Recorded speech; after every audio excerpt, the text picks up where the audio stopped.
ኢትዮጵያ ውስጥ ይኑር አይኑር አላውቅም። ይሄ አሁን የዱባ ፍሬ ነው። በጣም በተደጋጋሚ የምትጠይቁኝ ጥያቄ የማግኒዥየም ሰፕሊመንት መውሰድ አንፈልግም፣ ግን በተፈጥሯዊ መንገድ ማግኒዥየም ያላቸው ምግቦች የትኞቹን እንጠቀም ነው። ይሄ በምስሉ ላይ የምታዩት በቀላሉ ማግኘት የምትችሉት ነው። ከዚህ ውስጥ ካሉት ፒክቸር በሙሉ ከምታዩት ደግሞ ትልቁ ፓምኪን ሲድ ወይንም የዱባ ፍሬ ነው።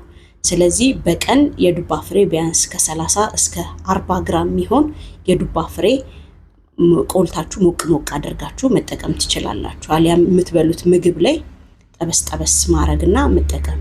ለምሳሌ አሁን ይሄ እጄ ላይ የምታዩት ማሳያችሁ አይ ዶንት ኖ ኢትዮጵያ ውስጥ ይኑር አይኑር አላውቅም። ይሄ አሁን የዱባ ፍሬ ነው፣ ፓምኪን ሲድ ይባላል። ሞቅ አድርጋችሁ መጠቀም ትችላላችሁ።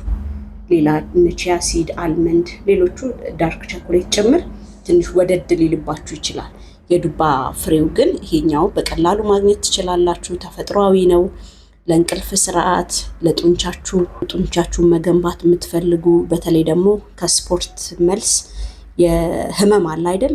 የጡንቻ ህመም አለ። ከዛም ፍሪ ለመሆን ጥሩ እንቅልፍ ለመተኛት፣ ከዛ በተጨማሪ ደግሞ ከስትረስ ፍሪ ለመሆን ያገለግላችኋል። ማግኒዥየም በደንብ መጠቀም አለባችሁ።